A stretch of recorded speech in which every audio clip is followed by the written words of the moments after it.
Hello everyone and welcome to today's video. Today's video is going to be about how to fix Canvas student login problem. The first and foremost thing that you must do is check your credentials when you're trying to log in.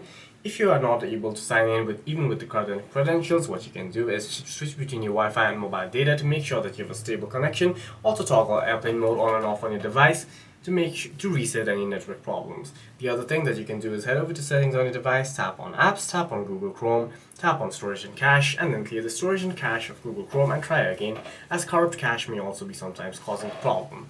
The other thing that you can try and do is head over to the three lines at the top right of your screen, scroll down, and then tap on New Incognito tab and try to log in from the Incognito tab. If this does not solve your problem, head over to the settings on your device, tap on Network and Internet, tap on Private DNS, and then tap on Private DNS Provider Hostname, enter the private DNS hostname, hit Save. This may let you access your website and log in, even if you are in a different country from where you had originally created the account. For any further questions, please feel free to leave a comment down below.